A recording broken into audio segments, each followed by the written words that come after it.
Even in death, the secrets of Jeffrey Epstein remain tightly guarded. But earlier this year, I spearheaded a Wired investigation that uncovered the data of almost 200 mobile phones belonging to visitors to his infamous pedophile island. The data was so precise, we were able to map the paths of these visitors to within centimeters, including their neighborhoods, buildings of origin, and the paths they took to get to the island. These digital trails document the numerous trips of wealthy and influential individuals seemingly undeterred by Epstein's status as a convicted sex offender. Wired's analysis of the data is ongoing, and it raises profound questions about privacy and surveillance. This is Epstein Island's secret data on the grid. This is Little St. James, aka Epstein Island. These red dots on the map represent some of the 11,279 coordinates I obtained. They were left exposed online by a location data broker with ties to the Defense Department called Near Intelligence. Between 2016 and Epstein's final arrest in 2019, Near collected data on more than 200 cell phones that visited the island. We don't know why they did that or which client or prospective client of Near decided to query the data in this way to produce the maps. But the maps you'll see in this video show where visitors to Epstein Island spent most of their time. Let's take a step back. You might be wondering, where is Epstein Island anyways? Well, it's here. Little St. James is a private island that is part of the US Virgin Islands, an unincorporated territory of the United States in the Caribbean Sea. Epstein purchased Little St. James in 1998 for $7.95 million. It's about 71 acres, the size of 54 football fields. He made the island his primary residence and soon after began welcoming visitors and throwing infamous parties where he was accused of having groomed, sexually assaulted, and trafficked untold numbers of women and girls. The maps of the data collected by Near, and which we at Wired recreated here, indicate the most visited spots on the island. From the main house here with the pool, to the beaches and the large sundial, it's all on display, including the enigmatic Hilltop Temple site over here, which has been the focal point in speculations about Epstein's mysterious activities on the island. But the tracking of phones wasn't contained to Little St. James. Surveillance continued long after the visitors left. The data reveals the locations of visitors 30 minutes before and after arriving on the island, which shows us the exact routes everyone took to get there. Some landed here, at the Cyril E. King Airport on neighboring St. Thomas Island. With its private jet and VIP terminals, it was the go-to hub for Epstein's 200-seater Boeing 727 plane dubbed Lolita Express. We see data points clustered at various area beaches, hotels, and luxury resorts, including the Ritz-Carlton Hotel here.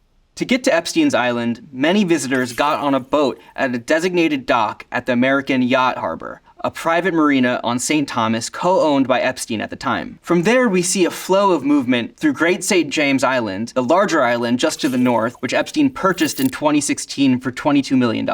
He had hoped to develop it, but was met with legal challenges after damaging the island's coral reefs and protected habitats.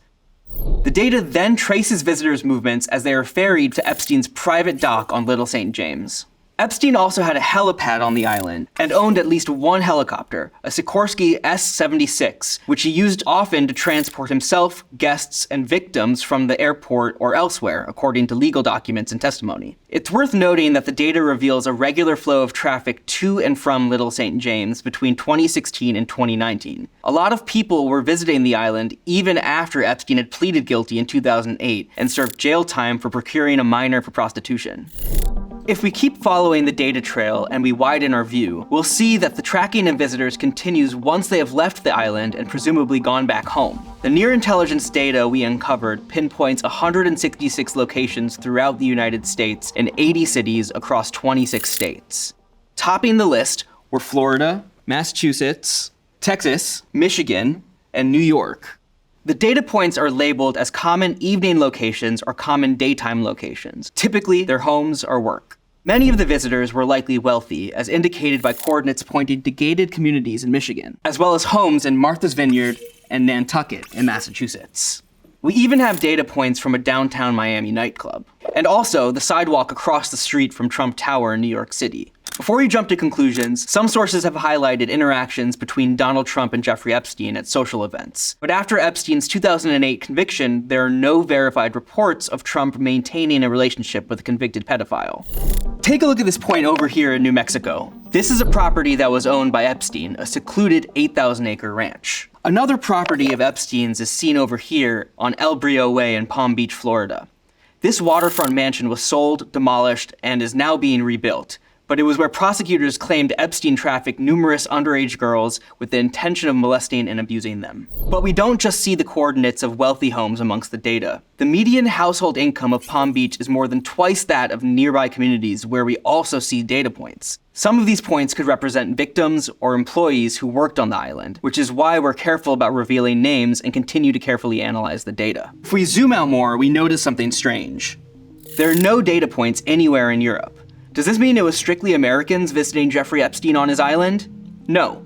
We do see data points from the cache identifying origin cities in Australia, the Cayman Islands, and way over here in Kyiv in Ukraine. We know that Epstein himself had a place in Paris, and we know from victim testimony and flight logs that his associate, Jean-Luc Brunel, owner of a modeling agency in Paris, did visit the island. So why don't we see these data points? One possibility could be Europe's extensive privacy laws. Considered the strongest privacy and security law in the world, the General Data Protection Regulation, GDPR, gives Europeans robust rights to their personal data, even outside of Europe. Under comparatively lax US privacy laws, Near Intelligence was able to source its location data for this precision surveillance. To explain how this data might have been collected in the first place, we need to talk about the world of digital advertising and data brokers. The reason you get a targeted ad displayed on an app or a website is because apps on your phone have been transmitting information about you to ad exchanges and real-time bidding platforms. That information often includes your location data. Data brokers like Near Intelligence extract, repackage, analyze, and sell the data from these ad platforms. In fact,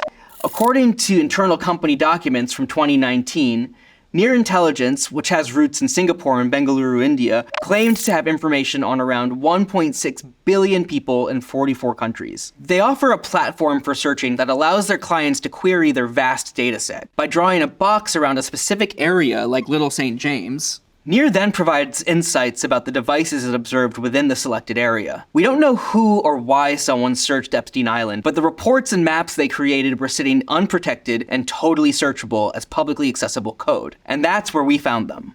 And those aren't the only Near Intelligence datasets that we found. Google's web crawlers were able to locate at least 2 other reports, one geofencing the Westfield Mall in the Netherlands, and another targeting a park in El Paso, Texas. This is data unrelated to our investigation about Epstein Island, but it shows how unsafe personal data can be. In some cases, it's just a Google search away. So pro tip, if you don't want your personal data swimming around in the murky waters of programmatic advertising, make sure you limit ad tracking on your phone, disable location services and third-party cookies, and use an ad blocker.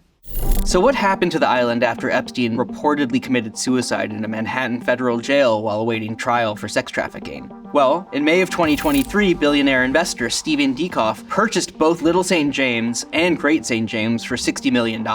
He's currently building a luxury resort on Little St. James that he says could open as early as 2025. Also, Ghislaine Maxwell, former British socialite and Epstein accomplice, was convicted in 2021 on 5 counts including sex trafficking of minors by force. Maxwell was arrested in Bradford, New Hampshire, tracked to a $1 million home by federal agents using location data pulled from her cell phone.